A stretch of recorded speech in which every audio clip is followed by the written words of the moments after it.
हाय दोस्तों, बहुत बहुत स्वागत है आप सभी लोग राधे जीएस इनसाइड में। और इस वीडियो के माध्यम से हम लोग प्रैक्टिस सेट नंबर 5 को, जैसा कि हम लोग एडीओ के लिए, एडीओ अर्थात सहायक शिक्षा विकास पदाधिकारी के लिए हम लोग प्रैक्टिस सेट सॉल्व कर रहे हैं। और ये प्रैक्टिस सेट नंबर 5 होगा। पिछले वीडियो हम लोग सेट नंबर 4 तक को देख चुके थे, और अभी तक आप लोग से नहीं देखे तो प्लेलिस्ट में पड़ा है, जाके देख सकते हैं। और ये खान ग्लोबल स्टडी के माध्यम से जो एडीओ के लिए प्रैक्टिस सेट निकाला गया, ये सामान्य अध्ययन का एक प्रैक्टिस सेट है।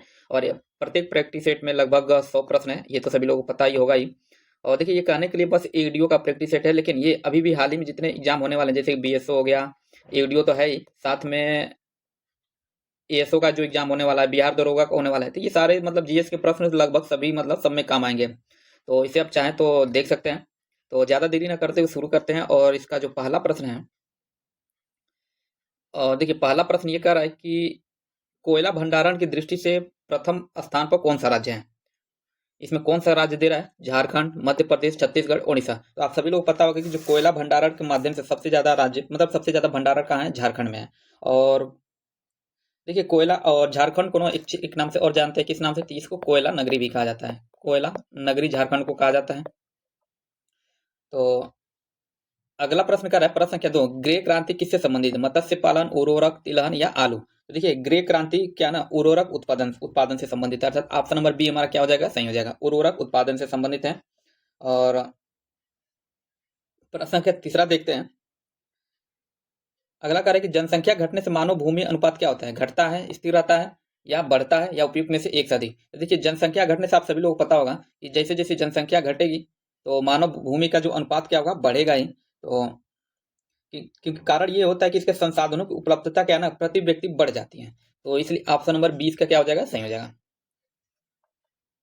अगला है प्रश्न संख्या 4। ये कह रहा है कि निम्न निम्न को सुमेलित कीजिए। एक तरफ से काजीरंगा मतलब कौन सा अभ्यारण्य किस राष्ट्र में है, मतलब किस राज्य में है? तो देखिए, काजीरंगा अभ्यारण्य कहाँ दे रहा है इसमें? तो आप सभी लोग पता है काजीरंगा कहाँ पे है? थी असम में, अर्थात ए का किससे सुमेलित होगा? यही हम लोग लिखते हैं, ए का 2 से। बांधवगढ़ कहाँ पे है? तो ये बांधवगढ़ जो है, ये बांधवगढ़ राष्ट्रीय उद्यान कहाँ पे है? मध्य प्रदेश में। तो देखिए, बांधवगढ़ राष्ट्रीय उद्यान मध्य प्रदेश, अर्थात बी का क्या होगा? थर्ड हो जाएगा। ठीक है। और उसके बाद से क्या दे रहा है? नंदन कानन। तो नंदन कानन वन जीव अभ्यारण्य ये उड़ीसा में है, अर्थात तीसरा का क्या हो जाएगा? चौथा। ठीक है, तीसरा का चौथा से सम्मिलित होगा। एक ही बचा है मेलघाट, जो कि महाराष्ट्र में होगा, तो देखने की जरूरत है नहीं हुआ। तो देखिए, ए का 2 किस में है? 1 का 1 ए में है, 2 का थर्ड किस में है? तो ये दे रहा है कि आप मतलब ए में ही है, कहने मतलब। तो ऑप्शन नंबर ए हमारा क्या हो जाएगा? सही हो जाएगा। अगला है प्रश्न संख्या 5। ये कह रहा है कि प्रश्न संख्या 5 कह रहा है कि भारत के किस राज्य में सर्वाधिक सागौन के जंगल पाए जाते हैं? बिहार में, कर्नाटक, मध्य प्रदेश, या उपयुक्त में से एक से अधिक। तो देखिए, सर्वाधिक पूछा है तो कोई एक ही होगा। तो सबसे ज्यादा जो सागौन के पौधे पाए जाते हैं ना, ये मध्य प्रदेश में पाए जाते हैं। कहाँ पे? मध्य प्रदेश में। इसलिए ऑप्शन नंबर सी का क्या हो जाएगा? सही हो जाएगा। और इस खैर अगला प्रश्न देखते हैं। भारत में शक्तिशाली अल नीनो कारण क्या है? सामान्य वर्षा का, अतिवर्षा का, सूखे का, या इनमें से कोई नहीं। तो देखिए, प्रबल जो अल नीनो होती है ना, ये घटनाएं कमजोर मानसून की स्थिति को दर्शाती हैं। और इसी वजह से भारत के जो दक्षिण पूर्व एशिया क्षेत्र में सूखे की क्या होती है? स्थिति उत्पन्न हो जाती है। और इसलिए इसका सही आंसर क्या होगा? Option number C. और यहीं पर ला नीनो होता, तो इनमें क्या होता है? ये अतिवर्षा का कारण होता है। तो इसमें लेकिन पूछा अल नीनो, तो ये सूखे का कारण है। अगला है, निम्न में से कौन सा गलत जोड़ा है? चिल्का झील कहाँ पे है? तो ये दे रहा है चिल्का झील उड़ीसा में, ये क्या है? सही है, लेकिन हमको गलत मतलब आंसर में गलत जोड़ा देखना है। पेंगोंग झील दे रहा है क्या पे है? तो देखिए, पेंगोंग झील जो है, एक मिनट, हाँ, पेंगोंग झील कहाँ पे है? तो ये आपका है, आपका शायद, एक मिनट। तो देखिए, पेंगोंग झील क्या देना ना, तो ये हिमालय प्रदेश दे रहा था। हालांकि हिमालय प्रदेश तो है, लेकिन कौन सा प्रदेश है ये नहीं दिया है। ठीक है, इसकी वजह से हमारा आंसर क्या हो जाएगा? ये गलत हो जाएगा। और यहाँ पे यही, और जो लद्दाख होता, पेंगोंग झील है कहाँ पे? तो ये है लद्दाख में। ठीक है, तो ये आंसर सही होता, लद्दाख और जो रहता तो, लेकिन हिमालय प्रदेश दिया इसलिए गलत है। गलत है, तो ये क्या हो जाएगा? आंसर सही हो जाएगा, क्योंकि गलत जोड़ा ही पूछा है। अगला है लेक पिछोला कहाँ पे? तो ये राजस्थान में है। लोकटक झील ये मणिपुर में है। अगला है प्रश्न संख्या 8। ये कह रहा है कि कौन सी नदी बिहार और पश्चिमी उत्तर प्रदेश के बीच सीमा बनाती है? कौन सी नदी बिहार और पश्चिमी उत्तर प्रदेश, देखिए बिहार और पश्चिमी उत्तर प्रदेश, तो इसके बीच में कौन नदी है? बेटा है, पुनपुन है, महानदी है, या उपयुक्त में से कोई नहीं। तो देखिए, बिहार और पश्चिमी उत्तर प्रदेश के बीच सीमा बनाने वाली एक प्रमुख नदी कौन है? तो ये गंडक नदी है। कौन? गंडक नदी है। देखिए यहाँ पे थोड़ा सा गलत है, यहाँ पे पश्चिमी नहीं बल्कि पूर्वी उत्तर प्रदेश होना चाहिए, पूर्वी उत्तर प्रदेश, ठीक है। तो कौन सी नदी बिहार और पूर्वी उत्तर प्रदेश के बीच सीमा बनाती है? ये कौन सा नदी है? ये नदी है आपका गंडक नदी है, लेकिन इसमें गंडक नदी ऑप्शन में नहीं दिया है, ना ही बेटा नदी है, ना ही पुनपुन नदी है, ना ही महानदी है। तो ऑप्शन नंबर डी इसका क्या हो जाएगा? उपयुक्त में से कोई नहीं। और गंडक नदी क्या ना, देखिए गंडक नदी जो है ये मतलब ये नेपाल से निकलकर भारत में प्रवेश करती है और ये बिहार के बीच एक सीमा मतलब निर्धारण करती है, और यूपी के महाराजगंज और कुशीनगर से होते हुए ये पश्चिमी चंपारण, कहाँ पे? बिहार के पश्चिमी चंपारण में होते हुए, मतलब कहने मतलब यहीं से बिहार में चली जाती है, उसके बाद सारण मुजफ्फरपुर जिले में बहती है, और साथ में लास्ट में पटना के समीप जाके किससे? गंगा नदी से मिल जाती है ये। तो खैर इसमें इसका सही आंसर होगा ऑप्शन नंबर डी।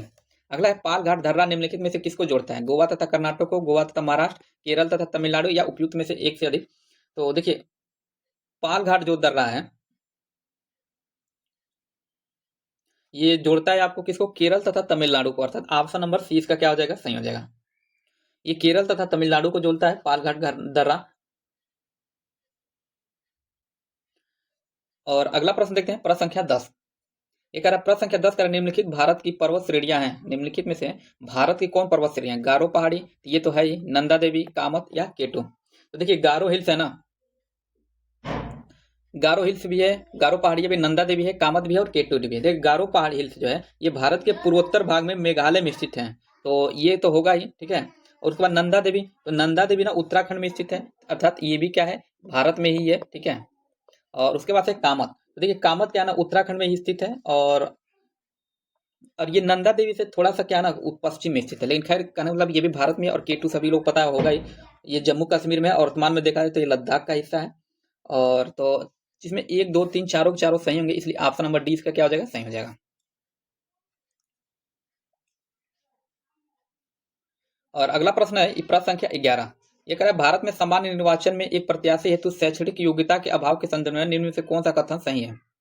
तो इसमें कह रहा है कि विधायिका के सदस्य हेतु शैक्षणिक योग्यता का निर्धारण मतदाताओं के बहुमत को चुनाव लड़ने के अधिकार में वंचित कर सकता है। तो देखिए पहला कथन, देखिए इसका जो पहला कह रहा है ना विधायिका के सदस्य हेतु शैक्षणिक योग्यताओं का निर्धारण, मतलब ये तो हम लोग पढ़ ही लिए थे, मतदाताओं को बहुमत को चुनाव लड़ने के अधिकार से वंचित कर सकता है।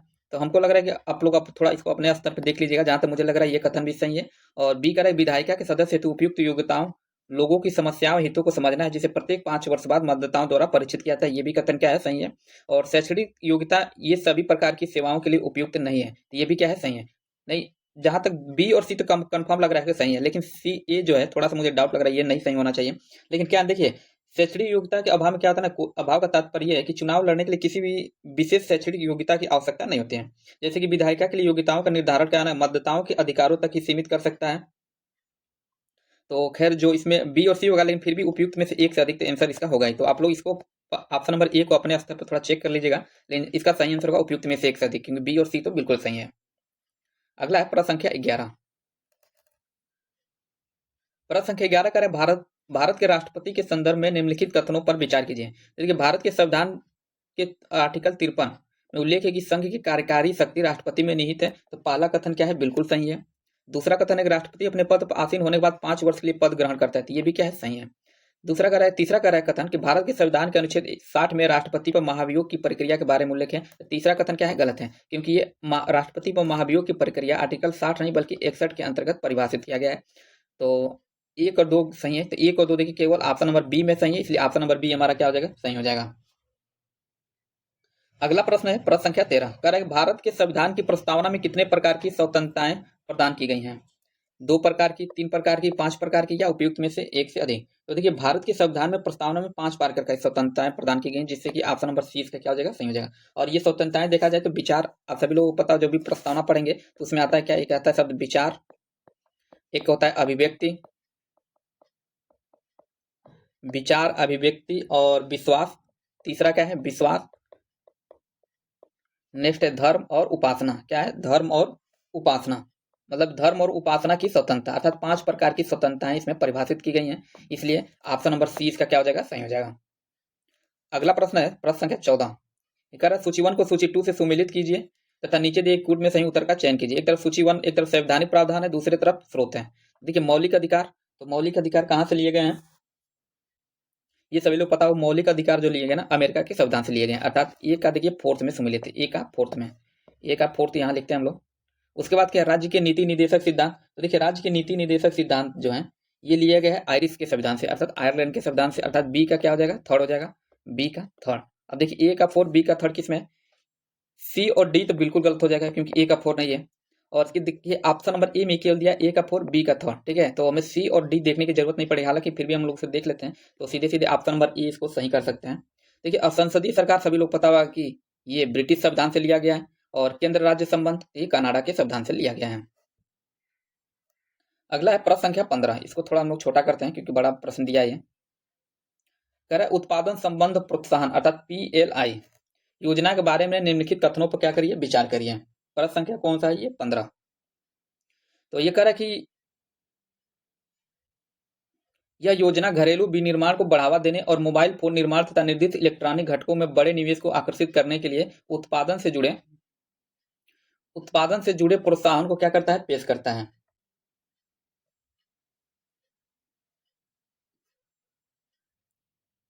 तो देखिए इसमें जो पहला कह रहा है, पहला कथन क्या है इसमें सही है।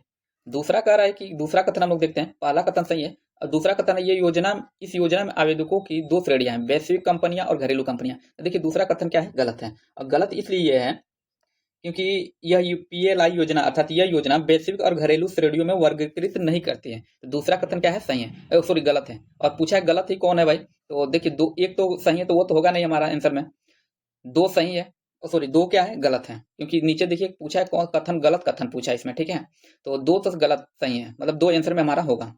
अब देखिए एक सही है ना, तो एक जिस जिस ऑप्शन में होगा उसको हम लोग कैंसिल कर देंगे, ए में है, सी में है, तो ये क्या हो जाएगा, कैंसिल हो जाएगा।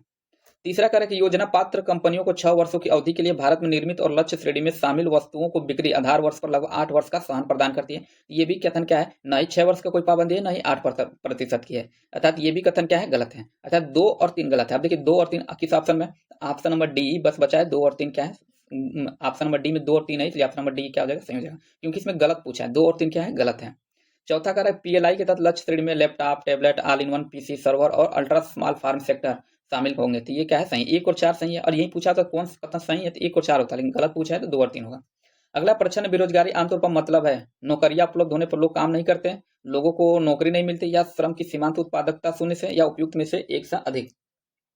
तो इसका जो देखिए प्रश्न बेरोजगारी आमतौर पर किससे मतलब होता है, श्रम की सीमांत उत्पादकता शून्य से, और ये क्या ना कि और ये ग्रामीण क्षेत्रों में मुख्य रूप से मौसमी बेरोजगारी में पाई जाती है, और ज्यादातर ये कृषि क्षेत्रों में पाया जाता है। क्या ना देखिए किसी भी खेती को करने के लिए आप सभी लोग गांव से होंगे तो समझ रहे होंगे कि अगर जो 2 बीघे की खेती है उसमें 4 भाई मिलकर खेती कर रहे हैं, तो फिर भी अब जो देखा जाए तो धान की उत्पादन कितनी हो रही है, 20 कुंटल। लेकिन अगर जो वही 2 भाई और बाहर कहीं चले जाएं और 2 ही भाई खेती करने लगे, फिर भी और उत्पादकता हमारी कितनी हो रही है, 20 कुंटल ही हो रही है, अर्थात लोगों के निकलने से हमारी उत्पादकता पर कोई प्रभाव नहीं पड़ रहा है।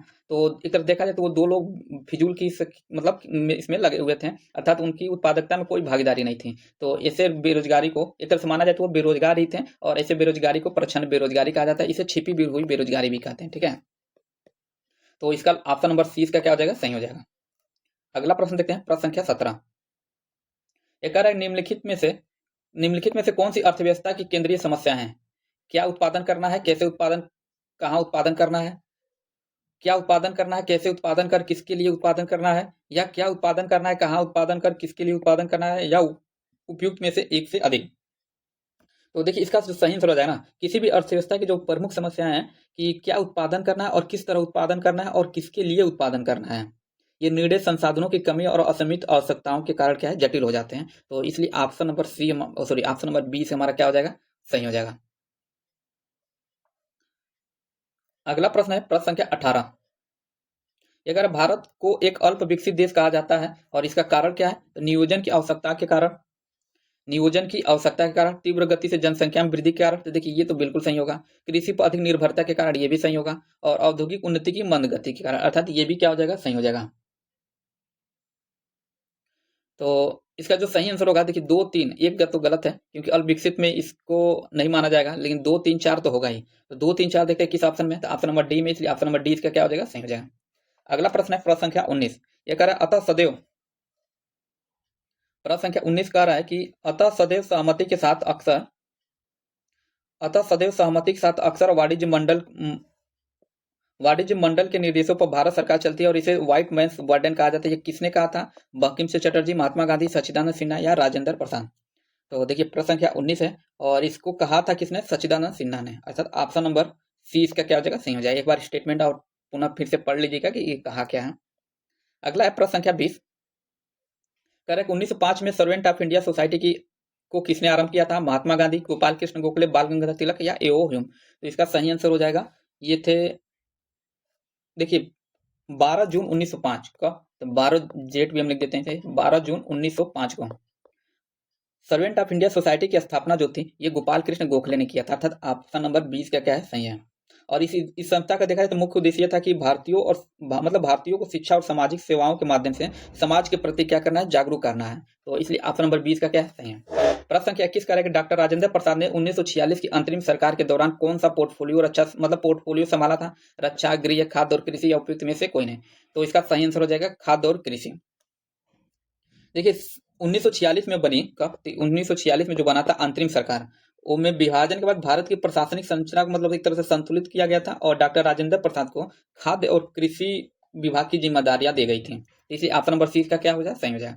22 करेक्ट निम्नलिखित में से किसने भारत में स्वतंत्रता आंदोलन के दौरान नवंबर 1930 में ब्रिटिश सरकार द्वारा आयोजित प्रथम गोलमेज सम्मेलन का बहिष्कार किया था? मुस्लिम लीग, कांग्रेस, हिंदू महासभा या उपयुक्त में से एक सदी? तो देखिए कांग्रेस ने भारत में स्वतंत्रता आंदोलन के दौरान नवंबर 1930 कब? नवंबर 1930 में ब्रिटिश सरकार द्वारा आयोजित प्रथम गोलमेज सम्मेलन का क्या किया था? बहिष्कार किया था। इसलिए ऑप्शन नंबर 20 का क्या है? सही है। अगला है प्रश्न संख्या 23। ये कह रहा है कि अप्रैल 1919 में किस घटना से भारतीयों को गहरा सदमा और चोट पहुंची? लेट अधिनियम, मॉन्टेग्यू चेम्सफोर्ड सुधार, जलियांवाला बाग दुर्घटना या उपयुक्त में से कोई नहीं? तो देखिए जलियांवाला बाग हत्याकांड आप सभी लोग पता होगा 13 अप्रैल, ये हुआ था 13 अप्रैल 1919 को। 13 अप्रैल 1919 को बैसाखी के दिन हुआ था और इस दिन अमृतसर के जलियांवाला बाग में रोलेट एक्ट मतलब इसी दिन मतलब कहा जाए तो जलियांवाला बाग में रोलेट एक्ट के लिए सत्यपाल और सैफुद्दीन किचलू की गिरफ्तारी के विरोध में एक सभा आयोजित की गई थी और आप सब लोग पता है कि इस सभा पे नियति सभा पे जनरल डायर ने मतलब गोली चलाने का आदेश दे दिया था। तो इसमें काफी लोग शहीद भी हुए थे। तो इसलिए इसका जो सही आंसर होगा ऑप्शन नंबर सी इसका सही हो जाएगा। अगला है प्रश्न संख्या 24। यह करेगा भारतीय स्वतंत्रता की संघर्ष से संबंधित निम्नलिखित कथनों पर विचार कीजिए, उन्हें घटित वर्षों के अनुसार व्यवस्थित कर उपयुक्त सही विकल्प का चयन कीजिए। तो देखिए प्रथम विश्व युद्ध के समय भर्ती से आम जनता की कठिनाइयों का सामना करना पड़ा। तो प्रथम विश्व युद्ध कब मतलब किस वर्ष घटित हुई थी? ये हुआ था 1914 से लेकर 1918 तक। ठीक है, ये 1914 से 1918। जलियांवाला बाग हत्याकांड सभी लोग पता 1919 में घटित हुई थी और गांधी जी द्वारा देशव्यापी देखिए अगला है कि इसमें ये तो था ये एक मिनट, हाँ गांधी जी द्वारा देशव्यापी रॉलेट एक्ट सत्याग्रह चला गया था। तो ये भी 1919 में ही चलाया गया था। ठीक है, लेकिन ये जलियांवाला बाग हत्याकांड के बाद से ही चलाया गया था। उसके बाद ऑटोमन साम्राज्य को समाप्त करने के पश्चात शुरू हुआ खिलाफत आंदोलन। ये भी क्या है?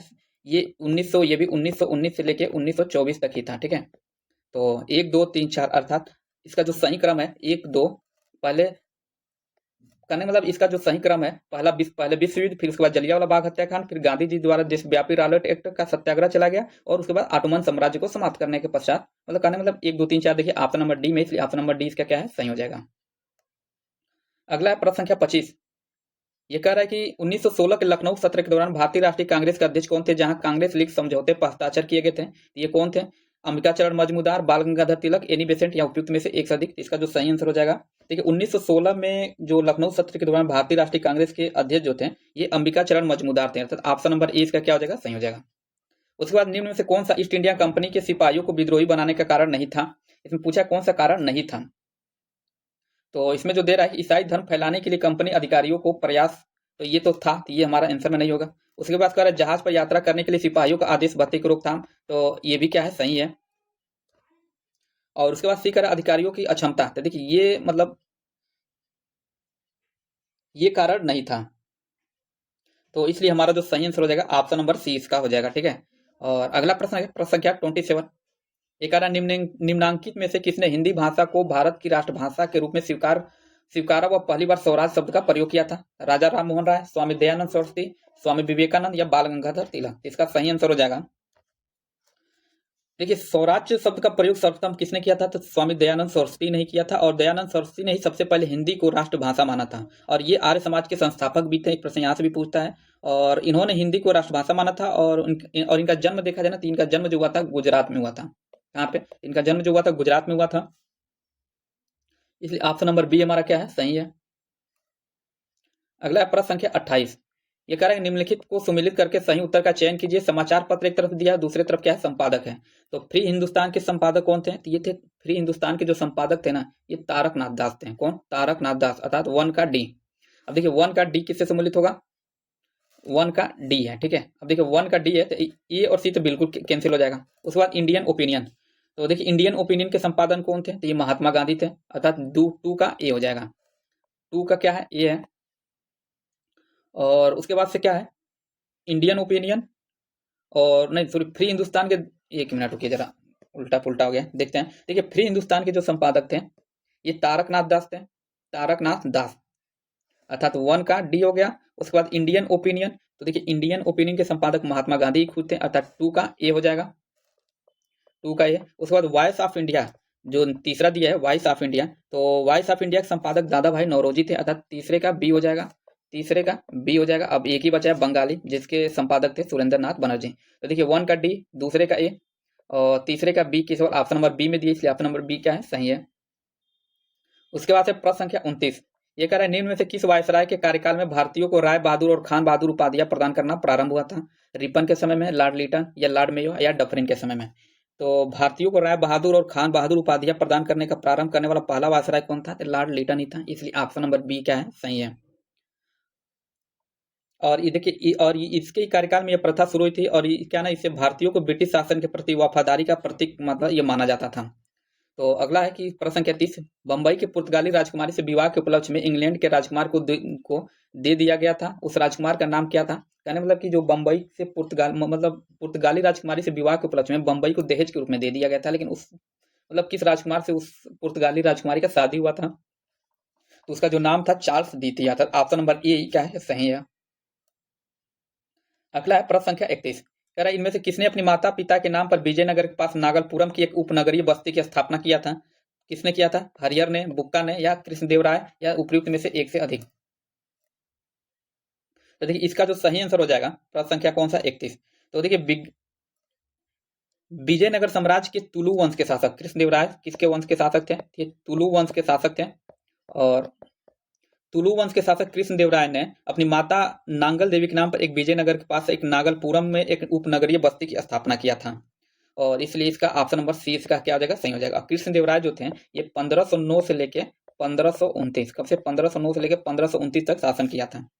अगला है कि मुगल चित्रकला किसके नेतृत्व में अपने शीर्ष बिंदु पर थी? हुमायूं के समय, अकबर के समय, जहांगीर के समय, या उपयुक्त में से कोई नहीं, या उपयुक्त में से एक से अधिक? तो मुगल चित्रकला अपने शीर्ष स्तर पर देखा जाए तो जहांगीर के शासनकाल में पहुंचा था, अर्थात ऑप्शन नंबर सी इसका क्या हो जाएगा? सही हो जाएगा। अगला है तारीख फिरोजशाही किसने लिखा था? हसन निजामी, जियाउद्दीन बर्नी, यहवा बिन अहमद, या उपयुक्त में से एक से अधिक? तो ये तारीख फिरोजशाही जो लिखने वाले थे ये जियाउद्दीन बर्नी थे। कौन? अर्थात ऑप्शन नंबर 20 का क्या हो जाएगा? सही हो जाएगा, जियाउद्दीन बर्नी थे। प्रश्न संख्या 34 34। ये कह रहा है कि किस स्थान पर इल्तुतमिश ने गजनी के ताजुद्दीन यलदोज को बुरी तरह से पराजित किया और बंदी बना लिया? तराइन के युद्ध में, चेनाब नदी के तट पर, सिंध, या उपयुक्त में से एक से अधिक? तो इसका जो सही आंसर हो जाएगा तराइन के युद्ध में। देखिए तराइन का प्रथम युद्ध पढ़े होंगे, द्वितीय युद्ध देखे होंगे जो मोहम्मद गोरी और पृथ्वीराज चौहान के बीच हुआ था, लेकिन एक तराइन का तृतीय युद्ध भी है, ठीक है। और इसमें इल्तुतमिश ने गजनी के ताजुद्दीन यलदोज को तराइन के तृतीय युद्ध में सन कौन सा था? तो ये 1215 ईस्वी में, 1215 ईस्वी में बुरी तरह से पराजित किया और उसे बंदी भी बना लिया था। और इस यहाँ पे क्या ना कि यलदोज की एक तरह से मतलब हार हुई थी, और कहने मतलब ऑप्शन नंबर इसका सही ए क्या हो जाएगा? सही हो जाएगा, तराइन के युद्ध में। अगला है प्रश्न संख्या 35। विक्रमशिला शिक्षा केंद्र के संस्थापक का नाम को क्या है भाई? देवपाल, धर्मपाल, नयपाल, या नरेंद्रपाल? तो विक्रमशिला विश्वविद्यालय जो कि बिहार राज्य के कहाँ पे है? तो ये भागलपुर जिले में। और भागलपुर को जानते हैं बिहार का क्या कहते हैं? सिल्क सिटी कहते हैं, हालांकि इससे कोई संबंध नहीं है, लेकिन और इसकी स्थापना देखा जाए पाल वंश के शासक कौन? तो पाल वंश के शासक जो थे धर्मपाल, कौन थे? धर्मपाल थे, इन्होंने स्थापना किया था, अर्थात ऑप्शन नंबर 20 का क्या हो जाएगा? सही हो जाएगा। अगला प्रश्न है 36 का है कि अमर कोश के अनुसार भूमि के प्रकारों पर विचार कीजिए।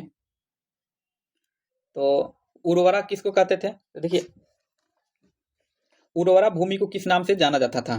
तो उर्वरा भूमि क्या ना उपजाऊ भूमि होती थी, अर्थात ये क्या है? सही है। उर्वरा भूमि क्या है? उपजाऊ भूमि होती थी, ये क्या है, सही है। मरुभूमि क्या होती थी, तो मरुभूमि रेगिस्तानी भूमि होती थी। और सादो वाला, तो सादो वाला घास वाली भूमि होती थी। और देवमात्रक क्या होता था, ये जो देवमात्रक जो भूमि होता ना, वो जो वर्षा से सिंचित होता था, जो बारिश से मतलब सिंचित किया जाता था, उसको देवमात्रक भूमि कहा जाता था। अर्थात चारों के चारों क्या है, सही सम्मिलित है, इसलिए ऑप्शन नंबर डी सही हो जाएगा, उपयुक्त में से एक से अधिक। अगला प्रश्न 37 का रहा है कि गंधार कला शैली समन्वय है किसका, भारतीय और पर्शियन कला का, भारतीय और चीनी कला का, भारतीय और तुर्क अफगान कला का, या भारतीय और ग्रीक कला का। तो इसका सही आंसर हो जाएगा भारतीय और ग्रीक कला का। देखिए गंधार कला शैली भारतीय और ग्रीक कला का क्या है, मिश्रण है। तो और इसे ग्रीको मतलब ग्रीको रोमन, ग्रीको बुद्धिस्ट या हिंदू यूनानी, इसको क्या ना हिंदू यूनानी कला भी कहा जाता है। हिंदू यूनानी क्या है, हिंदू यूनानी कला भी इसको कहा जाता है। ठीक है, तो ऑप्शन नंबर डी इसका क्या है, सही है। अगला प्रश्न देखते हैं, प्रश्न संख्या 38 कह रहा है सही कथन को चुनिए। तो पहला कथन इसमें यह कह रहा है कि आर्यभट्टीय एक क्या है, गणितीय ग्रंथ है। आर्यभट्ट क्या है, गणितीय ग्रंथ है। ये पहला कथन ही क्या है, सही है। बी खैर हम लोग देख लेते, पूछा इसमें सही कथन। बी क्या है, लीलावती नामक ग्रंथ ब्रह्मपुत्र कृत है। तो देखिए लीलावती नामक ग्रंथ ब्रह्मपुत्र द्वारा नहीं लिखा गया, बल्कि लिखा गया किसके द्वारा, भास्कराचार्य द्वितीय के द्वारा। किसके द्वारा, एक भास्कराचार्य थे, भास्कराचार्य द्वितीय थे, इनके द्वारा लिखा गया है। उसके बाद क्या है, पंच सिद्धांतिका 7वीं सदी का ग्रंथ है। तो देखिए पंच सिद्धांतिका 7वीं सदी का नहीं, बल्कि यह है आपका 6ठी सदी का है। कब किसका है, जो 6ठी शताब्दी का ग्रंथ है ये 6ठी शताब्दी का ग्रंथ है। और इसके लेखक देखा जाना तो इसके लेखक जो थे वाराह,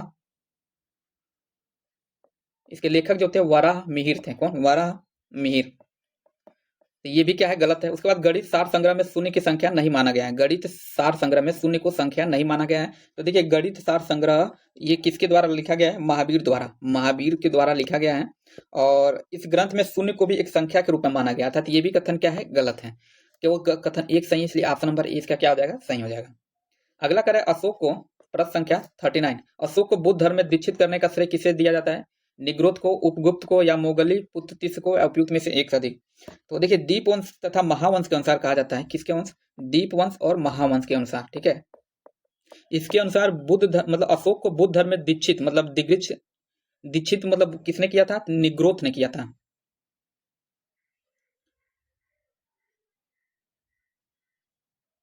निग्रोध ने किया था, लेकिन देखिए क्या ना, इसमें बुद्ध धर्म में दीक्षित निग्रोध ने किया था, लेकिन इसके बाद अशोक मोगली पुत्रतिस से प्रभावित हुआ, बौद्ध धर्म में रुचि लेने लगा। लेकिन दिव्यावदान के अनुसार अशोक को बौद्ध धर्म में दीक्षित करने का श्रेय जो जाता है ना, उपगुप्त को जाता है। हालांकि ये ज्यादा एथेंटिक किसको माना जाता है, उपगुप्त को ही माना जाता है, इसलिए ऑप्शन नंबर इसका बी क्या हो जाएगा, सही माना जाएगा।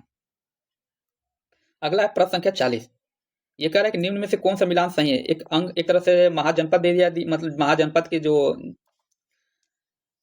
उसका क्षेत्र दे दिया है। कौन सा है प्रश्न संख्या, हाँ 40 है ना। एक तरफ महाजनपद है और दूसरा उसका राज्य है। तो इसमें कह रहा है कि अंग कहाँ पे था, तो अंग की राजधानी मतलब वाराणसी की राजधानी कौन था, चंपा था। सॉरी, अंग की राजधानी कौन थी, चंपा। अर्थात ए का थर्ड सम्मिलित होगा, मतलब ए का तो है, ए का थर्ड। उसके बाद काशी, काशी के वाराणसी मतलब काशी कहाँ, वाराणसी से सम्मिलित होगा। तो देखिए बी का क्या हो जाएगा, बी का 1, ए का थर्ड, बी का 1। उसके बाद कौशल, तो देखिए कौशल क्या हो जाएगा, श्रावस्ती से सम्मिलित होगा, अर्थात सी का 4 सम्मिलित होगा, सी का 4। और एक ही बचा है वत्स, जो कि कौशाम्बी से संबंधित होगा, अर्थात डी का क्या हो जाएगा 2, जो कि ऑप्शन नंबर बी में दिया है, इसलिए ऑप्शन नंबर बी हमारा क्या है, सही है। ए का थर्ड, बी का 1 और सी का 2, मतलब इसमें ए बी सी नहीं दिया है, केवल मिलान करने के दे दिया, इसलिए ऑप्शन नंबर बी क्या है, सही है। अगला है प्रश्न संख्या 41, ये कह रहा है कि वैशाली प्रसिद्ध है क्योंकि यह राजा बिंबिसार की राजधानी थी, और यह गुरु गोविंद सिंह का जन्म स्थान था। ये तो होगा नहीं बिल्कुल। यह महावीर का जन्म स्थान है, या यह एक प्राचीन बौद्ध विश्वविद्यालय था। तो देखिए वैशाली जो कि बिहार में है, और ये प्रसिद्ध क्यों है, क्योंकि यहाँ पर महावीर जो होते हैं जैन धर्म के 24वें तीर्थकर, इनका जन्म हुआ था। और वैशाली एक महान बौद्ध तीर्थ स्थल भी है। तो इसमें सही आंसर हो जाएगा ऑप्शन नंबर सी। हालांकि बौद्ध तीर्थ स्थल है, लेकिन महावीर जी का जन्म यहीं पर हुआ था। अगला प्रश्न देखिए, प्रश्न संख्या 42 ये कह रहा है निम्नलिखित में से कौन सा कथन बौद्ध धर्म और जैन धर्म दोनों में सामान्य नहीं है। तो इसका जो कह रहा है कि दोनों ही मोक्ष हेतु कठोर तपस्या और अति संयम आवश्यक है, ऐसा मानते हैं। या दोनों ही वेदों की सत्ता को अस्वीकार करते, ये तो सही है। दोनों ही पशु बलि प्रथा को विरोधी थे, ये भी क्या है, सही है। और दोनों ही क्षत्रिय जाति के सदस्यों द्वारा प्रभावित होते हैं, ये भी क्या है, सही है। लेकिन कौन सामान्य नहीं है, तो देखिए दोनों ही मोक्ष हेतु कठोर तपस्या अति संयम आवश्यक है, ऐसा मानते थे, ऐसा गलत है। क्योंकि देखिए ये जो कथन दिया ना, ये केवल जैन धर्म के लिए सही है। लेकिन बौद्ध धर्म देखा जाए तो बौद्ध धर्म में कठोर तपस्या का विरोध किया गया है, और मध्यम मार्ग का, बौद्ध धर्म में किसका, इसमें मध्यम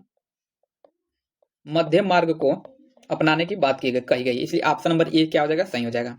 अगला है कि ऋग्वेद में कितने सूक्तों का संकलन है, 1020, 1028 या 1080। तो ये कई बार प्रश्न पूछा जा चुका है। ऋग्वेद में सूक्त जो है ना 1028 है।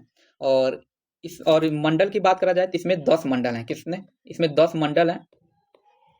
और ऋग्वेद में कुल ऋचाएं, कभी कभी ऋचाएं भी पूछ देता है, तो इसमें जो ऋचाएं हैं, ऋचाओं की संख्या इसमें 10,580 है। कितना, 10,580 है, ठीक है। और ये ऋग्वेद में देखा जाए तो 4 वेदों में सबसे पुराना वेद है, और ऋग्वेद दुनिया का सबसे पुराना उपलब्ध ग्रंथ भी है। तो ऑप्शन नंबर 20 का क्या हो जाएगा, सही हो जाएगा। अगला है प्रश्न संख्या 4। ये कह रहा है कि सिंधु सभ्यता के बारे में निम्न में से कौन सा कथन असत्य है। तो नगरों में नालियों का सुदृढ़ व्यवस्था थी, तो ये कथन होगा नहीं, क्योंकि ये तो क्या है, सही है सिंधु सभ्यता के बारे में। उसके बाद कह रहा है व्यापार और वाणिज्य में देश उन्नत में था, तो ये भी क्या है, सही है। तो ये भी नहीं होगा, क्योंकि असत्य पूछा है। यहाँ पे देखिए असत्य पूछा है, सत्य और असत्य में बहुत ज्यादा कंफ्यूज होता है, तो इसको बहुत ध्यान से देखना रहता है। उसके बाद कह रहे मातृ देवी की उपासना की जाती थी, तो ये भी कथन क्या है, सही है। लोग लोहे से परिचित हैं, तो ये क्या है, गलत है, क्योंकि सिंधु सभ्यता के लोग लोहे से परिचित नहीं थे। ये बाद में वैदिक काल में लोग लोहे से परिचित हुए, इसलिए ऑप्शन नंबर डी हमारा क्या हो जाएगा, सही हो जाएगा, क्योंकि ये असत्य है। अगला कि हरियाणा में हड़प्पा संस्कृति का पुरातात्विक स्थल कौन सा है। धौलावीरा, राखीगढ़ी, सुतका गेंडोर या लोथल। तो देखिए हरियाणा में राखीगढ़ी और बनावली, राखीगढ़ी तो दिया ही है, लेकिन राखीगढ़ी और बनावली दोनों क्या है, साथ में राखीगढ़ी के साथ साथ बनावली भी ये क्या है, सिंधु घाटी सभ्यता के पुरातात्विक स्थल, इसलिए ऑप्शन नंबर 20 क्या हो जाएगा, सही हो जाएगा। अगला है प्रश्न संख्या 46 दिख नहीं रहा है, लेकिन मैं बोल दे रहा हूँ। कह रहा है चीनी यात्री सुंगियन ने भारत यात्रा किया था कब। 515 से 520 ईस्वी, 525 से 529, या 545 से 552, या 592 से 597। तो देखिए सुंगियन जो था एक चीनी बौद्ध भिक्षु था, और ये 518 से 522 ईस्वी के बीच। कब, तो 518 से 522, जैसे कि ये लगभग यही माना जा रहा है। देखिए 515 दिया, 520, लेकिन 518 कभी कभी माना जाता है, कभी कभी 522 भी माना जाता है, तो सबसे नियर यही है। तो ऑप्शन नंबर ए इसको क्या हो जाएगा, सही माना जाएगा।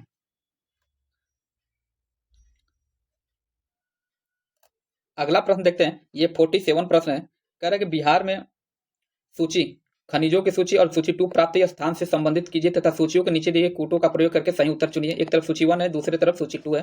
तो अभ्रक कहाँ उत्पादन होता है, तो अभ्रक क्या है ना, गया में। कहाँ पे अभ्रक का जो मिलता है खदान कहाँ जाता था, ये गया में, अर्थात ए का क्या हो जाएगा, 2 हो जाएगा।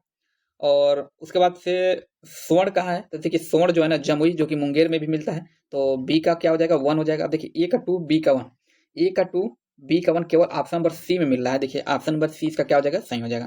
लेकिन फिर भी हम लोग देखते हैं डोलामाइट जो है रोहतास में मिलता है, और अर्थात सी का 4 इसमें है, मतलब 1 2 2 1 4 3 है। और पेट्रोलियम कहाँ मिलता है, पेट्रोलियम जो है ये किशनगंज में पाया जाता है, तो डी का 3rd, कहने 2 1 2 1 4 3 इसका क्या है, सही, इसलिए ऑप्शन नंबर सी इसका क्या है, सही है। अगला प्रश्न कर भारत में गेहूं उत्पादन में बिहार का कौन सा स्थान है। तो देखिए जब भी एग्जाम होता है ना उसके लेटेस्ट डाटा के अनुसार ही पूछता है, कर इसमें दिया दूसरा, तीसरा, छठा या 5वां। तो देखिए भारत में गेहूं उत्पादन में बिहार का 6ठा स्थान है। सबसे कौन सा स्थान है, 6ठा है। और सबसे पहले स्थान पर देखा जाए तो यूपी है, उसके बाद आता है एमपी, सबसे ज्यादा गेहूं उत्पादन में, ठीक है। तो खैर इसका जो बिहार का पूछा है तो ये 6ठा स्थान है, ऑप्शन नंबर सी इसका क्या है, सही है। अगला प्रश्न है, निम्न में से बिहार में सबसे पुरानी नदी घाटी परियोजना कौन सा है। बिहार की सबसे पुरानी नदी घाटी परियोजना अगले पेज पे दिया है, तो ये कौन सा है, इसमें कह रहे दामोदर नदी घाटी परियोजना, दामोदर नदी घाटी परियोजना, सोन नदी घाटी परियोजना, कोसी नदी घाटी परियोजना, ये उपयुक्त में से एक से अधिक। तो देखिए सोन नदी जो घाटी परियोजना है ना, ये भारत के बिहार राज्य में निर्मित सबसे पुरानी घाटी परियोजना है, अर्थात ऑप्शन नंबर 20 का क्या हो जाएगा, सही हो जाएगा। अगला प्रश्न देखते हैं कि निम्न को थोड़ा इधर करते हैं। हाँ, प्रश्न संख्या 50 ये कह रहा है कि निम्नलिखित देशांतर रेखाओं में से कौन से बिहार से होकर गुजरती है। 82 डिग्री 23 मिनट पूर्वी देशांतर, या 86 डिग्री, या 79 डिग्री, या 81 डिग्री। तो देखिए बिहार से होकर क्या ना 86 डिग्री देशांतर गुजरती है। कौन सा, 86 डिग्री देशांतर, और इसलिए ऑप्शन नंबर 20 क्या हो जाएगा, सही हो जाएगा। और यह रेखा भारत के पूर्वी हिस्से में स्थित है, और बिहार को पार करते हुए पूर्वी राज्य की सीमाओं को भी छूती है, इसलिए ऑप्शन नंबर बी क्या है, सही है। अगला है प्रश्न संख्या 51 कि बिहार के पर्यटन स्थलों के संदर्भ में निम्नलिखित कथनों में से कौन सा क्या है सही है। तो देखिए पहला कह रहा है कि ककलोत बिहार राज्य का एक प्रसिद्ध झरना है, तो ये भी क्या है सही है। ककलोत क्या है बिहार का प्रसिद्ध झरना है। और दूसरा कह रहा है भीमबाद बिहार में मुंगेर जिले के दक्षिण पश्चिम में स्थित है, तो ये भी कथन क्या है सही है। ज्यादातर ये मैप से बिहार के मैप देखेंगे तो इसमें समझ में आ जाएगा कौन कहाँ पे है। तीसरा कथन कह रहा है बिहार का करंडा कुंड भगवान बुद्ध के जीवन से संबंधित है, तो ये भी क्या है सही है। और वीरायतन एक जैन मंदिर एवं संग्रहालय है। तो वीरायतन एक जैन मंदिर है और एक संग्रहालय भी, अर्थात कि चारों के चारों कथन सही है, इसलिए ऑप्शन नंबर डी क्या हो जाएगा सही हो जाएगा, ये सही ये सभी। अगला है 52 प्रश्न संख्या 52 का है बिहार की उस योजना का नाम बताइए जो निर्यातोन्मुखी इकाइयों की स्थापना के लिए अपेक्षित उच्च स्तरीय अवसंरचनात्मक सुविधाओं के निर्माण पर ध्यान देती है। पहला क्या कर रहा है इंटीग्रेटेड इंफ्रास्ट्रक्चर डेवलपमेंट अर्थात IID। उसके बाद क्या कर रहा है कि एक्सपोर्ट प्रमोशन इंडस्ट्रियल पार्क या concept of field operator transfer या सॉफ्टवेयर हार्डवेयर टेक्नोलॉजी पार्क। तो देखिए बिहार में इंटीग्रेटेड क्या है, बिहार में इंटीग्रेटेड इंफ्रास्ट्रक्चर डेवलपमेंट अर्थात IID निर्यातोन्मुखी इकाइयों की स्थापना के लिए अपेक्षित उच्च स्तरीय अवसंरचनात्मक सुविधाओं के निर्माण पर ध्यान देता है, इसलिए ऑप्शन नंबर ए क्या हो जाएगा सही हो जाएगा। अगला है 53 प्रश्न क्या है लेंस की शक्ति मापी जाती है। कई बार ये प्रश्न पूछा जा चुका है, बहुत ही आसान प्रश्न है, इसका आंसर सभी लोग पता होगा कि लेंस की जो शक्ति है ना डायोप्टर में मापी जाती है। लेंस की शक्ति मापने के लिए डायोप्टर का प्रयोग किया जाता है, अर्थात ऑप्शन नंबर ए इसका क्या है सही है। अगला है प्रश्न संख्या 54, यह कह रहा है दो गोलियां एक साथ एक ही स्थान से किंतु अलग अलग गति से क्षैतिज दिशा में दागी जाती हैं, कौन सी गोली मैदान में पहले भेदेगी। तेज गति वाली गति, धीमी गति वाली गति, या दोनों एक साथ भेदेगी, या उपयुक्त में से एक से अधिक। करेक्ट, दो गोलियां एक साथ एक ही स्थान से किंतु अलग अलग गति से क्षैतिज दिशा में दागी जाती हैं। तो इसका देखिए जब दो गोलियां अलग अलग क्षैतिज गति से हैं लेकिन समान ऊर्ध्वाधर स्थिति में दागी जाती है ना, तो गुरुत्वाकर्षण के कारण वो एक ही समय पर मैदान पर पहुंचते हैं। और क्षैतिज गति क्या है ना, ऊर्ध्वाधर गति को इसमें दे दिया ना, क्षैतिज गति दे दिया जाए, क्षैतिज गति ऊर्ध्वाधर गति को प्रभावित नहीं करता है, इसलिए ऑप्शन नंबर सी हो जाएगा, दोनों एक साथ ही भेदेंगे। प्रश्न संख्या 55 कह रहा है कि प्रकाश तरंगे किस प्रकार की तरंगे होती हैं, अनुप्रस्थ तरंगे, अनुदैर्ध्य तरंगे, या विद्युत चुंबकीय तरंगे, उपयुक्त में से एक से अधिक। तो देखिए प्रकाश तरंगे क्या है ना विद्युत चुंबकीय तरंगे होती हैं, क्या होती हैं विद्युत चुंबकीय तरंगे होती है, तो ऑप्शन नंबर सी इसका क्या हो जाएगा सही हो जाएगा। और ये तरंगे ऊर्जा के रूप में होती हैं, किसमें ऊर्जा के मतलब रूप में होती हैं, और इनकी गति देखा जाए तो 3 लाख किलोमीटर 3 लाख किमी कितना 3 लाख किलोमीटर प्रति सेकेंड, कितना पर सेकेंड होता है इतना। अब सोच सकते हैं कितनी स्पीड से होती है 3 लाख किलोमीटर पर सेकेंड। तो ऑप्शन नंबर सी इसका क्या है सही है। अगला है प्रश्न संख्या 56, ये कह रहा है कि सूची 1 को सूची 2 से सम्मिलित कीजिए। एक तरफ रंग दिया है, दूसरी तरफ संयोजन दिया है। मैजेंटा दिया है, तो मैजेंटा रंग का संयोजन क्या होता है भाई, तो देखिए मैजेंटा रंग का संयोजन होता है ना लाल और नीला, क्या होता है लाल और नीला, अर्थात ये क्या हो जाएगा 2, अर्थात देखिए पहले क्या आ जाएगा 2 आ जाएगा, फिर उसके बाद से क्या है टील, टील दिया ना, टील किससे बनता है, तो टील बनता है नीला हरा सफेद से, नीला हरा और सफेद, अर्थात क्या हो जाएगा देखिए नीला हरा सफेद, अर्थात क्या हो जाएगा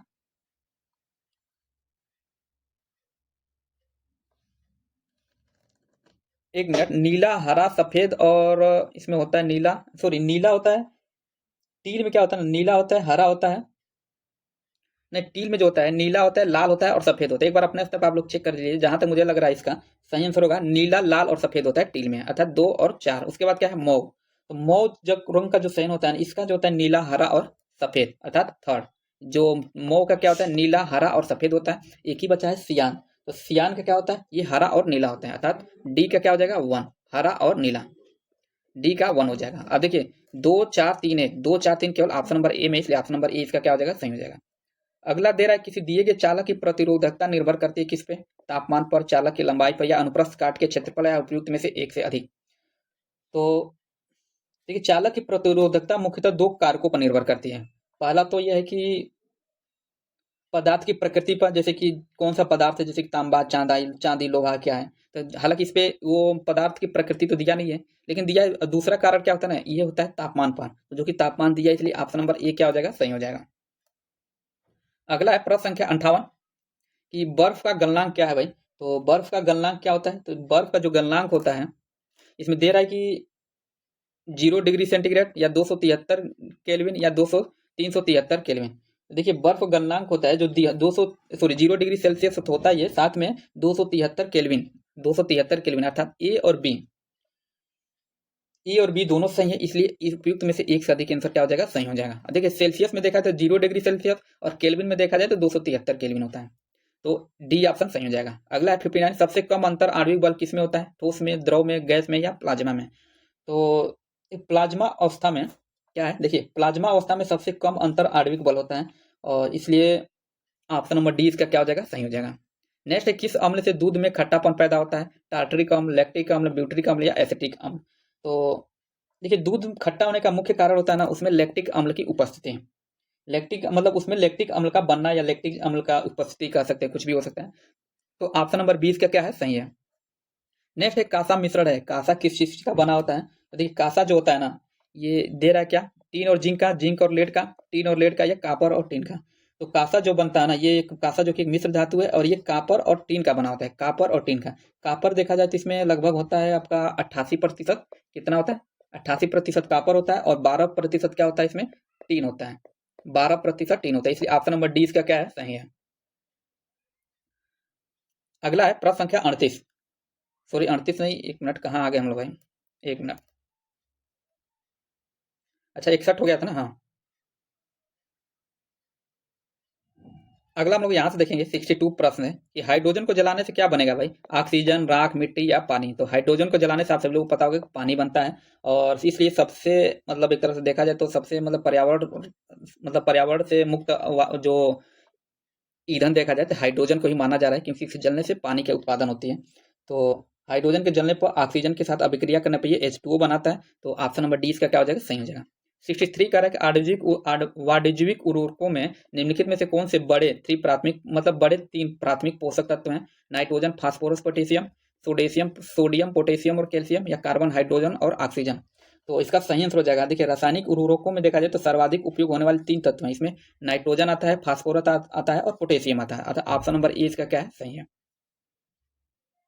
अगला है 64, ये कह रहा है कि परमाणु विस्फोटक में काफी अधिक ऊर्जा निकलती है, इसके क्या कारण है, न्यूट्रॉन का प्रोटॉन में रूपांतरण, रासायनिक ऊर्जा का न्यूक्लियर ऊर्जा में रूपांतरण, या रासायनिक ऊर्जा का उष्मा ऊर्जा में रूपांतरण, या द्रव्यमान का ऊर्जा में रूपांतरण। तो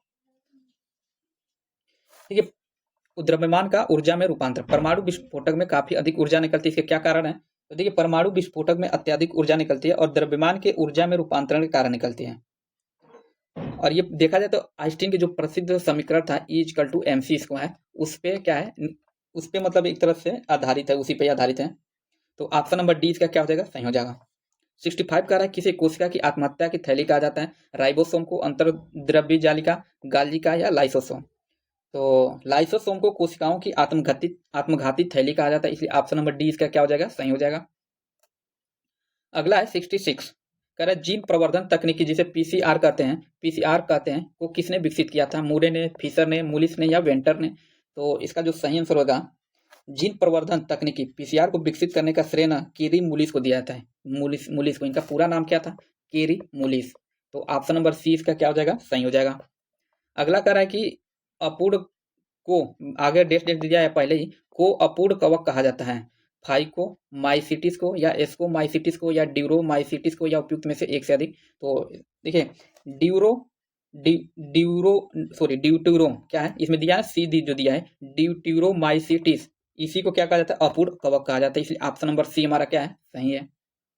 अगला है 68, कह रहा है कि सिस्टोमेटिक्स वर्गीकरण पद्धति संबंध संदर्भित करता है किससे, पौधे व जंतुओं के अंग तंत्र की पहचान और अध्ययन से, पौधे और जानवरों की पहचान और संरक्षण से, जीवों के प्रकार की विविधता और कवक उनके संबंध से, उपयुक्त में से एक से अधिक। तो देखिए प्रश्न संख्या कौन सा है, 68। तो इसमें सिस्टेमेटिक्स जो है, सिस्टमेटिक्स अर्थात वर्गीकरण पद्धति शब्द जीवों की विविधता और उनके बीच संबंधों के अध्ययन को संबंधित करता है, जीवों के प्रकार की विविधता और उनके बीच के संबंध, जो कि ऑप्शन नंबर सी में दिया है, इसलिए ऑप्शन नंबर सी इसका क्या हो जाएगा, सही हो जाएगा। अगला है 69, प्रश्न संख्या कौन सा है, ये 69 का रहा है कि जिस प्रकार से एंथ्रोपोलॉजी मानव विज्ञान संबंधित है, मानव विज्ञान संबंधित है व्यक्ति से, उसी तरह ऑर्निथोलॉजी संबंधित है किससे, मकड़ी से, पक्षियों से, मछली से या चींटी से। तो ऑर्निथोलॉजी जो है ना, ये पक्षियों के अध्ययन से संबंधित है, अर्थात ऑप्शन नंबर बी क्या हो जाएगा, सही हो जाएगा। अगला है कि एगर प्राप्त होता है क्या भाई, शैवाल से, फफूंदी से, बायोफाइटर से या टेरिडो फाइट से। तो देखिए एगर अगर होता है क्या है, तो देखिए सॉरी एगर अगर दिया है लेकिन इसका सही उच्चारण करते हैं तो एगार एगार बोलते हैं। तो एगार एक जेली जैसा पदार्थ होता है जो जेलेडियम नामक लाल शैवाल से प्राप्त किया जाता है, और ये मतलब शैवाल से ही प्राप्त किया जाता है, इसलिए ऑप्शन नंबर ए इसका क्या हो जाएगा, सही हो जाएगा। अगला प्रश्न 71 का रहा है कि मानव त्वचा का अध्ययन करने वाले विज्ञान की शाखा कहलाती है क्या? फिजियोलॉजी, एनाटॉमी, बायोकेमिस्ट्री या डर्मेटोलॉजी। मानव त्वचा का अध्ययन करने वाले जो विज्ञान है ना उसको क्या कहते हैं, तो उसको बोलते हैं हम लोग डर्मेटोलॉजी। डर्मेटोलॉजी, तो ऑप्शन नंबर डी क्या है, सही है। नेक्स्ट है मानव आंख अपने बीच में डैश दिया है, अपने किस वस्तु की छवि बनाती है? मानव आंख अपने पर मतलब किस पे छवि बना, किस पर किसी वस्तु की छवि बनाती है? कार्निया पे, परितारिका, पुतली या रेटिना पे? तो इसका जो सही आंसर हो जाएगा रेटिना पे, अर्थात ऑप्शन नंबर डी इसका क्या हो जाएगा, सही हो जाएगा। उसके बाद आहार नाल सामान्यतः बड़ा होता है मांसाहारियों में, शाकाहारियों में, सर्वाहारियों में या कीटभक्षियों में? तो देखिए आहार नाल की संरचना जीवों के भोजन के प्रकार पर निर्भर करती है, और ये मांसाहारियों में सबसे ज्यादा कहाँ पे, तो ये मांसाहारियों में ही सबसे ज्यादा पाया जाता है, ठीक है। मांसाहारियों में आहार नाल बड़ा होता है, और कारण क्या है कि ये मांस को पचाते हैं, और जो कि मांस आप सभी लोग पता जल्दी पचता नहीं है, बहुत ही जटिल होता है, और इसलिए इसमें लंबी आहार नाल की आवश्यकता होती है, इसलिए ऑप्शन नंबर ए इसका क्या हो जाएगा, सही हो जाएगा। अगला है 74, अंकुरित हरा मटर से भरपूर मिलता है क्या है भाई? अंकुरित जो हरा मटर होता है उससे मतलब भरपूर क्या मिलता है? प्रोटीन, प्रोटीन है विटामिन सी, प्रोटीन है विटामिन सी और विटामिन बी, या प्रोटीन विटामिन सी या विटामिन ए, विटामिन बी एवं खनिज। तो देखिए अंकुरित हरे मटर से ना प्रोटीन भी मिलता है, क्या मिलता है? प्रोटीन भी मिलता है, और साथ में मिलता है विटामिन, विटामिन बी, क्या है, विटामिन बी भी मिलता है, और इससे विटामिन बी और सी, विटामिन बी और सी दोनों मिलता है, इसलिए ऑप्शन नंबर डी में दिया है प्रोटीन, विटामिन सी और विटामिन बी और खनिज भी इससे प्राप्त होता है, तो ये क्या हो जाएगा, सही हो जाएगा। और इसके सेवन से क्या ना कि इनीमिया रोग को, और किसी कोई रोग व्यक्ति इनीमिया रोग से प्रभावित है तो उसको मतलब सुझाव दिया जाता है कि हरा मटर मतलब अंकुरित जो हरा मटर होता है उसको खाने के लिए सुझाव दिया जाता है। अगला है 75, एक सामान्य वयस्क पुरुष में क्या होता है भाई? 10 ग्राम हीमोग्लोबिन, 100 ग्राम खून, 14 ग्राम हीमोग्लोबिन प्रति 100 ग्राम खून, या 18 ग्राम हीमोग्लोबिन प्रति 100 ग्राम खून, या 24 ग्राम हीमोग्लोबिन या प्रति 100 ग्राम खून। कहने मतलब 100 ग्राम हीमोग्लोबिन में कितना, सॉरी 100 ग्राम खून में कितना हीमोग्लोबिन होता है इसमें? तो देखिए एक सामान्य वयस्क में मनुष्य में देखा जाए ना, मतलब सामान्य वयस्क पुरुष में देखा जाए तो हीमोग्लोबिन का जो स्तर होता है ना 14 ग्राम होता है। कितना? 14 ग्राम होता है प्रति, 14 ग्राम हीमोग्लोबिन होता है प्रति 100 ग्राम खून में, जो कि ऑप्शन नंबर बी में दिया है। 14 ग्राम हीमोग्लोबिन प्रति 100 ग्राम खून में, ऑप्शन नंबर बी क्या है, सही है। अगला है प्रश्न संख्या 76, ये कह रहा है मानव शरीर में पेशियों के हड्डियों से जोड़ने वाली संरचना को क्या कहा जाता है? मानव शरीर में पेशियों को जो हड्डियों से जोड़ता है उसको क्या कहते हैं? टेंडन, कंडरा, लिगामेंट, अस्थि या बंधन, कार्टिलेज या उपास्थि, या सार्कोमियर। तो पेशियों को जो हड्डियों से जोड़ता है उसको हम लोग टेंडन बोलते हैं, अर्थात कंडरा, टेंडन। और लिगामेंट क्या होता है? ये अस्थि बंधन, जो कि अस्थियों हड्डियों को हड्डियों से जोड़ता है उसको लिगामेंट कहा जाता है, लेकिन पेशियों को जो हड्डियों जोड़ता है वो टेंडन कहलाता है। अगला है 77, प्रश्न संख्या 77, मानव शरीर में पित्त रस का क्या कार्य है? हानिकारक अमोनियो को यूरिया में बदलना, या पाचनकारी एंजाइमों पेप्सिन और रेनिन और हाइड्रोक्लोरिक अम्ल का उत्पादन, या प्रोटीन और रक्त जमने के कारकों को बनाना, या वसा के प्राचन के लिए पाइसीकरण और वसा में विलय होने वाले विटामिनों का अवशोषण। तो देखिए मानव शरीर में जो पित्त रस का उत्पादन होता है इसका मुख्य कार्य होता है कि वसा के छोटे छोटे टुकड़ों को पाइसीकरण करता है ताकि एंजाइम अधिक प्रभावी रूप से क्रियाशील हो, और यह वसा में विलय होने वाले विटामिन जैसे कि विटामिन ए डी हो गया, डी हो गया, ई हो गया और के, मतलब इनका अवशोषण भी आसान बनाता है, तो इसलिए ऑप्शन नंबर डी इसका क्या हो जाएगा, सही हो जाएगा। अगला प्रश्न कर रहा है रक्त कैंसर जिसे ल्यूकीमिया भी कहा जाता है कि मतलब ल्यूकीमिया की रोकथाम में प्रयोग किए जाना रेडियो समस्थानिक क्या है? आयोडीन 131, ये तो नहीं होगा, ये क्योंकि घेका के रूप में देखा जाता है। सोडियम 24, ये भी नहीं होगा। फास्फोरस 32 या कोबाल्ट 60। तो देखिए रक्त कैंसर जिसे ल्यूकीमिया भी कहा जाता है इसके इलाज में कोबाल्ट 60 रेडियो समस्थानिक का प्रयोग किया जाता है, इसलिए ऑप्शन नंबर डी क्या है, सही है। अगला H1N1 इसके द्वारा होता है, मतलब किसके द्वारा होता है भाई? वायरस के कारण, जो कि विषाणु दिया है, जीवाणु, बैक्टीरिया कारण, कवक के कारण, या कारण पता नहीं है। तो H1N1 जो है ना ये होता है विषाणु के कारण, विषाणु के कारण होता है, जो कि जिसे वायरस कहा जाता है, वायरस के कारण होता है, इसलिए ऑप्शन नंबर ए इसका क्या है, सही है। देखिए ये एक क्या ना, ये श्वसन रोग है, और ये इस वायरस से मतलब ऊपरी श्वसन तंत्र को ये प्रभावित करता है, और कभी कभी देखा जाता है ये फेफड़े को भी प्रभावित करता है। किसको? फेफड़े को भी ये प्रभावित करता है। और आमतौर पर इसे फ्लू नाम से भी जाना जाता है। किसके नाम से? आमतौर पर कभी देखा जाता है इसको फ्लू नाम से जाना जाता है। तो ऑप्शन नंबर ई इसका क्या है? सही है। अगला है प्रश्न संख्या 80। ये कह रहा है कि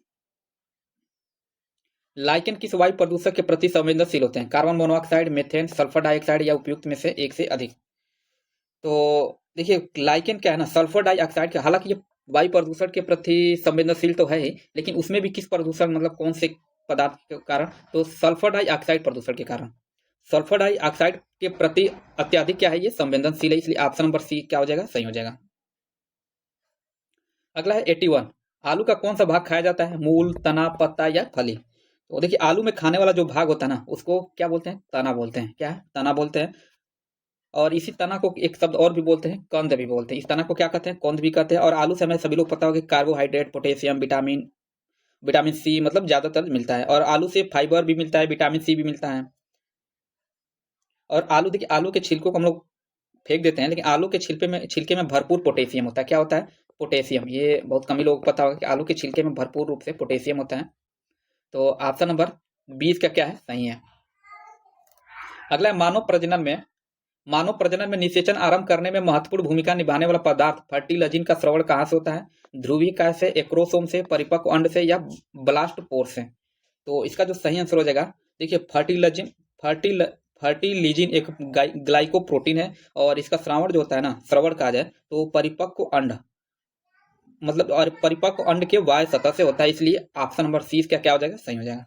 अगला है 83। इंसुलिन प्राप्त होता है किससे भाई?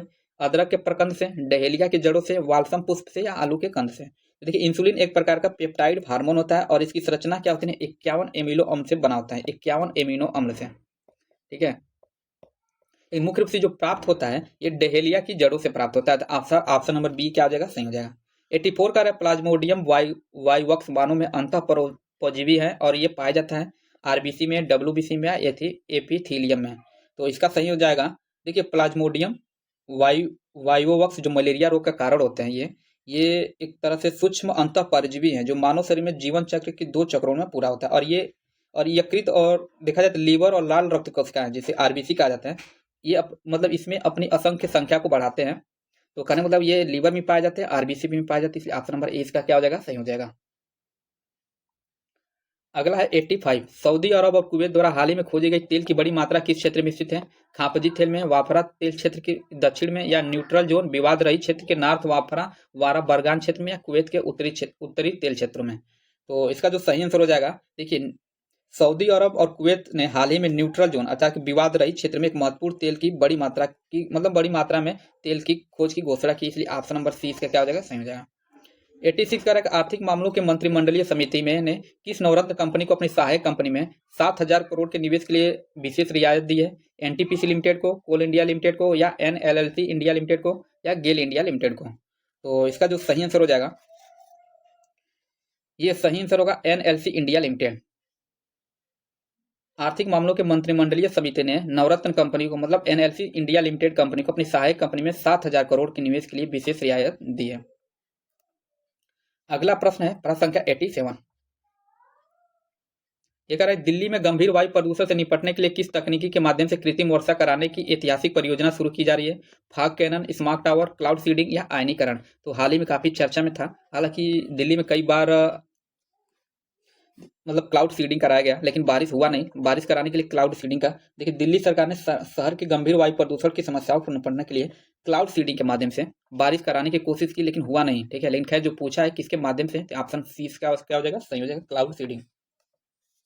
अगला कार्य पूर्वोत्तर भारत में पहला जियो थर्मल उत्पादन कुआं किस राज्य में सफलतापूर्वक ड्रिल किया गया? असम में, मेघालय में, अरुणाचल प्रदेश या मणिपुर में? तो इसका जो सही आंसर हो जाएगा, देखिए अरुणाचल प्रदेश के पश्चिमी कामेंग जिले में जियो थर्मल उत्पादन कुआं मतलब का सफलतापूर्वक मतलब ड्रिल किया गया, इसलिए इसका सही आंसर होगा ऑप्शन नंबर सी। अगला प्रश्न देख रहे हैं, प्रश्न संख्या क्या है? 89। ये कह रहा है संयुक्त राष्ट्र आतंकवाद निरोधक कार्यालय अर्थात यूएनओसीटी द्वारा शुरू किए गए victim of terrorism advocacy network advocacy network अर्थात VOTN का मुख्य उद्देश्य क्या है इसका?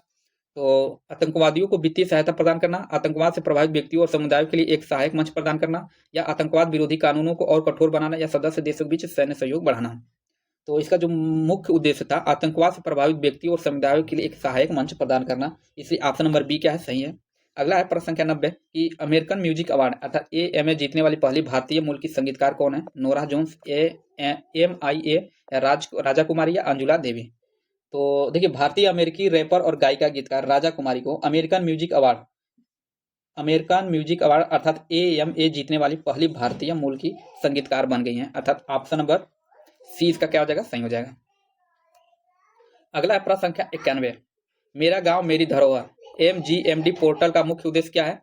तो गांव में डिजिटल साक्षरता बढ़ाना, भारत के गांव की सांस्कृतिक विरासत का दस्तावेजीकरण करना, या ग्रामीण क्षेत्रों में रोजगार पैदा करना, या गांव को स्मार्ट सिटी से जोड़ना। तो देखिए, इसका जो सही आंसर हो जाएगा, मेरा गांव मेरी धरोहर का मुख्य उद्देश्य यह है कि भारत के गांव को सांस्कृतिक विरासत का दस्तावेजीकरण करना, अर्थात ऑप्शन नंबर बी क्या हो जाएगा, सही हो जाएगा। नेक्स्ट है कि 92, भारत के दूरसंचार विभाग द्वारा वित्तीय धोखाधड़ी को रोकने के लिए डिजिटल इंटेलिजेंस प्लेटफॉर्म अर्थात DIP के तहत शुरू किए गए नए एनालिटिक्स टूल का नाम क्या है? साइबर सुरक्षा कवच, डिजिटल सुरक्षा कवच, वित्तीय धोखाधड़ी जोखिम संकेतक, या ऑनलाइन धोखाधड़ी निवारण प्रणाली। तो इसका जो सही आंसर हो जाएगा, देखिए, वित्तीय धोखाधड़ी जोखिम संकेतक क्या है, इस टूल का नाम क्या है? तो वित्तीय धोखाधड़ी जोखिम संकेतक, इसलिए ऑप्शन नंबर सी इसका क्या है, सही है। अगला प्रश्न है 93, ये कह रहा है कि भारत मौसम विज्ञान विभाग अर्थात IMD के अनुसार अंडमान सागर के ऊपर बन रहे संभावित चक्रवाती तूफान को क्या नाम दिया जाएगा यदि वो 23 से 28 मई के बीच विकसित होता है? चक्रवात वायु, चक्रवात अग्नि, चक्रवात शक्ति, या चक्रवात जल। तो देखिए, इसको जो नाम दिया गया था ना, चक्रवात शक्ति नाम दिया गया था, चक्रवात शक्ति, इसलिए ऑप्शन नंबर सी क्या है, सही है। अगला है 94 की 25 अप्रैल 2025 को ब्राजील की अध्यक्षता में आयोजित 11वीं ब्रिक्स श्रम और रोजगार मंत्रियों की बैठक का मुख्य विषय क्या था इस बार? तो इसमें कह रहा है कि डिजिटल अर्थव्यवस्था में सहयोग बढ़ाना, वैश्विक दक्षिण के सहयोग को मजबूत करना अधिक समावेशी और सतत शासन के लिए, या ब्रिक्स देशों के बीच व्यापार और निवेश को बढ़ावा देना, या सदस्य देशों में सामाजिक सुरक्षा प्रणालियों का विकास करना। प्रश्न संख्या कौन सा था ये? 94। तो देखिए, 11वीं ब्रिक्स श्रम और रोजगार मंत्रियों की बैठक जो कि ब्रासीलिया में आयोजित किया गया था। कभी ये पूछ सकता है कि इसका आयोजन कहाँ किया गया था? तो इसका जो आयोजन किया गया था ये ब्रासीलिया था,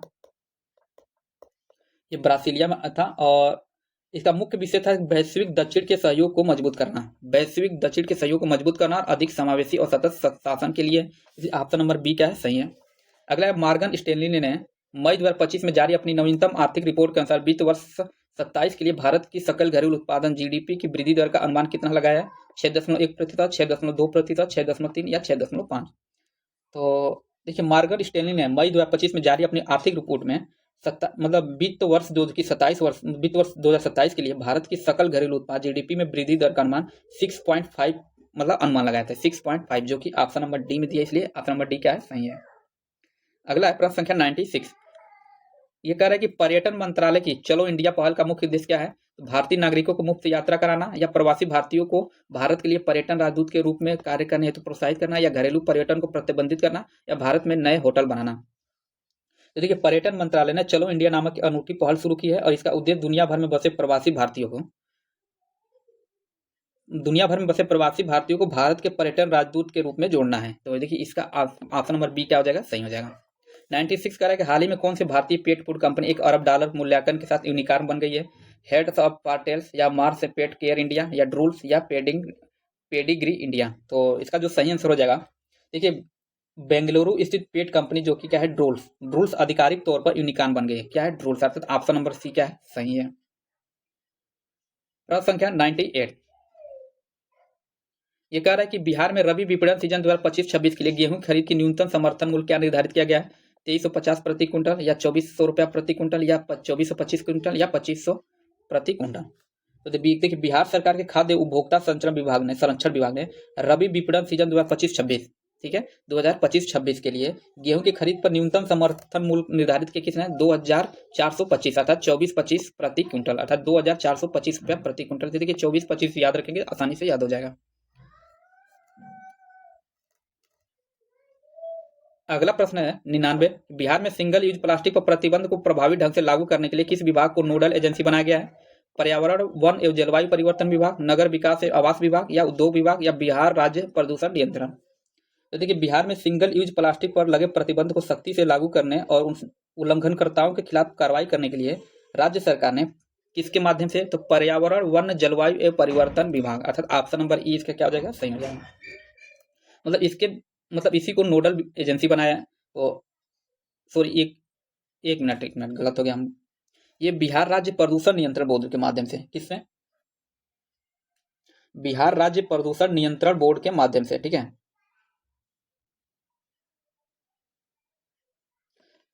खैर एक मिनट, इसको थोड़ा आप लोग अपने स्तर पर चेक कर लीजिएगा। जहां तक मुझे लग रहा है ऑप्शन नंबर ए इसका सही होगा, लेकिन इसके जो प्रैक्टिस सेट में आंसर जो दिया था ये डी दिया था, ठीक है। तो जहां तक मुझे लग रहा है ए सही होगा। और लास्ट प्रश्न ये है कि प्रश्न संख्या 100, चीन द्वारा लॉन्च किए जाने वाले 93 मिशन का लक्ष्य किस राष्ट्र में क्वासी सैटेलाइट क्षुद्रग्रह से नमूने एकत्र करना है? तो 101 995 बेन्यू, या 162 173 रेग्यू, या 469 219 कामो ओलेवा, या डीमो फोर्स। तो इसका जो सही आंसर हो जाएगा 469 219, 469 219 कामो ओलेवा, अर्थात ऑप्शन नंबर सी क्या है? सही है। तो देखिए इसमें लगभग इतने ही प्रश्न थे, 100 प्रश्न। ये प्रैक्टिस सेट नंबर 5 था और आज हम लोग इतना ही देखेंगे। और अभी तक मैं कहना चाहूँगा, अभी तक आप लोग चैनल को सब्सक्राइब नहीं किए हैं तो सब्सक्राइब कर लीजिए, ताकि जब भी अगला वीडियो डाला जाए तो इसका नोटिफिकेशन आप लोगों को मिल जाए। और मेरे प्रश्नों की व्याख्या करने में या बोलने में कहीं त्रुटि हो जा रही है, या कोई मतलब लग रहा है कि आप लोग सुझाव की आवश्यकता है, तो मैं चाहूँगा कि उसका सुझाव आप लोग कमेंट बॉक्स में जरूर दें।